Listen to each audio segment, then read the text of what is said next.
দাম দিয়ে কিনেছি বাংলা, কারোর দানে পাওয়া নয়।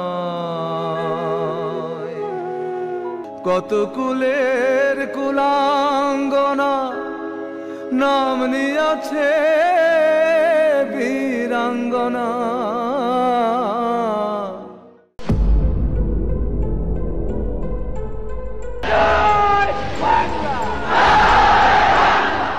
বাঙালি জাতির জীবনে শ্রেষ্ঠ ঘটনা মহান মুক্তিযুদ্ধ।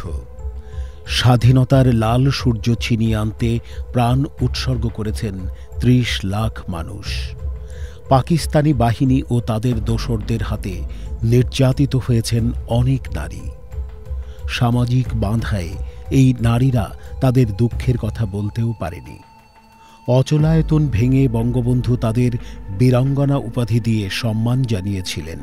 আমার যে বোনেরা, আমার যে মেয়েরা পশ্চিম পাকিস্তানের বর্বরের কাছে ধর্ষিত হয়েছে, তারা ইচ্ছা করে ইজ্জত দেয় নাই, তাদের ইজ্জত নষ্ট করা হয়েছে। তারা আমার মা, তারা আমার বোন, তারা আমার কন্যা। কিন্তু ঘাতকের বুলেট জাতির পিতার প্রাণ কেড়ে নিলে আবারও কপাল পোড়ে নির্যাতিত নারীদের। অপবাদ মাথায় নিয়ে শুরু হয় নীরব দুঃখযাত্রা। দীর্ঘ সময় পর বঙ্গবন্ধু কন্যা প্রধানমন্ত্রী শেখ হাসিনার বদৌলতে বীরাঙ্গনারা মুক্তিযোদ্ধা হিসেবে স্বীকৃতি পেয়েছেন। মুক্তিযুদ্ধ মন্ত্রণালয় এখন পর্যন্ত ৪০০রও বেশি বীরাঙ্গনার গ্যাজেট প্রকাশ করেছে। বীরাঙ্গনাদের দুঃখ গাঁথা খুব কমই শুনতে পেয়েছে জাতি।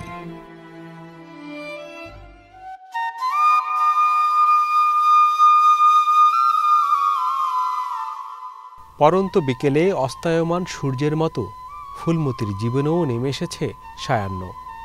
পুরো নাম রাজকুমারী রবিদাস ফুলমতি। বাবা মা আদর করে রাজকুমারী নাম রাখলেও বিধাতা যেন অন্যভাবে লিখেছেন তার জীবন গল্প।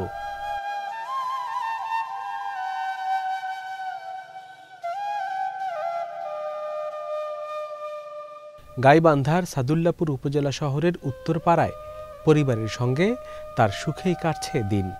জীবনের পরন্ত বেলায় স্বাচ্ছন্দ্যের দেখা মিললেও ফুলমতির জীবনে আছে বড় দুঃখের আখ্যান।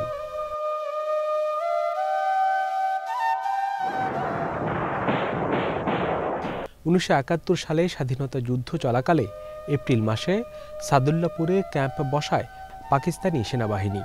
তখন মুক্তিযোদ্ধা ও তাদের পরিবারের সদস্যরা গা ঢাকা দিলেও বাড়ি ছেড়ে যাওয়ার উপায় ছিল না ফুলমতিদের। ফুলমতির স্বামী কুশিরাম সরকার ফসিয়া মুক্তিযোদ্ধাদের সহায়তা করতেন। সে খবর রাজাকারেরা পৌঁছে দেয় পাকিস্তানি ক্যাম্পে। দোসরদের নিয়ে কার্তিকের এক দুপুরে ফুলমতিদের বাড়িতে জমের মতো হাজির হয় সেনারা। ফুলমতি ও কুশিরাম দুজনের উপরেই আক্রোশ ঝাড়ে তারা। স্বামীর সামনেই ফুলমতির সম্ভ্রম লুটে নেয় হায়নারা। এতেই ক্ষান্ত হয়নি তারা। ফুলমতিকে নিয়ে গিয়ে বিভিন্ন স্থানে কয়েকদিন ধরে নির্যাতন চালায় পাকিস্তানি সেনাবাহিনীর সদস্যরা। সেসব দিনের দুর্বিষহ স্মৃতিচারণ করতে আশিতি পর ফুলমতি এখন ভাবলেশহীন। বয়সের ভারে কথা বলাও কষ্ট তার।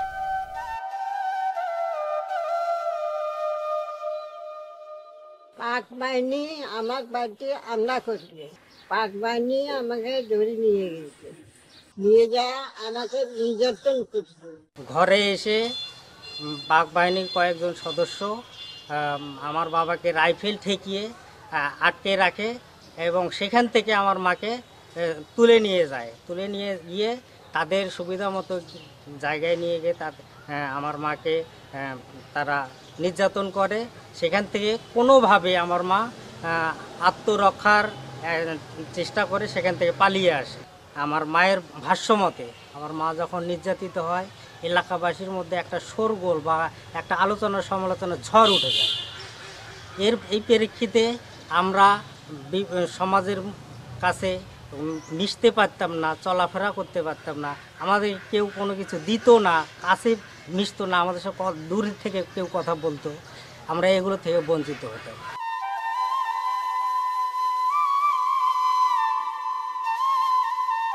মুক্তিযুদ্ধের পর স্বাধীন দেশে সামাজিক অপবাদ মাথায় নিয়ে দারিদ্র্যের সঙ্গে লড়াই শুরু করেন ফুলমতি ও খুশিরাম। 1988 সালে স্বামী মারা গেলে জুতো সেলাই বা মুচির কাজ ধরেন ফুলমতি। সে থেকে 4 ছেলে 1 মেয়ের সংসার একাই টেনে গেছেন এই বীরাঙ্গনা। সব অন্ধকারের যেমন শেষ থাকে, তেমনি ফুলমতির জীবনেও আলোর দিশা হয়ে এসেছে প্রধানমন্ত্রী শেখ হাসিনার উদ্যোগ।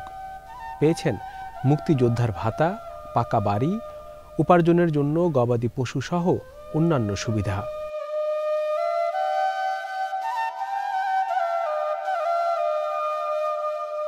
জননেত্রী শেখ হাসিনার সরকার বীরাঙ্গনাদেরকে মুক্তিযোদ্ধা হিসেবে স্বীকৃতি প্রদান করেছে। এর ফলশ্রুতিতে আমার মাকে একটা একতলা বিশিষ্ট ঘর প্রদান করেছে। তখন থেকে আমরা একটু সুবিধাগুলো ভোগ করতেছি। সেই সঙ্গে একটা গাভী দিয়েছেন। আমি জননেত্রী শেখ হাসিনার দীর্ঘায়ু কামনা করি।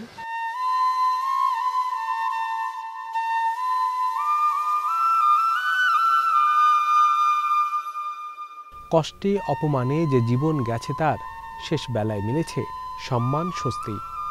তার ত্যাগে এসেছে যে মুক্তি, সেই স্বাধীন দেশই তার তৃপ্তির বড় অবলম্বন। আর মুক্তিযোদ্ধারা সবচেয়ে কাছের আপনজন। তাই তার চাওয়া, মৃত্যুর পর তার শবদেহ দাহ করার সময় পরিবারের সদস্যদের সঙ্গে থাকুক দেশের স্বাধীনতার সংগ্রামীরাও।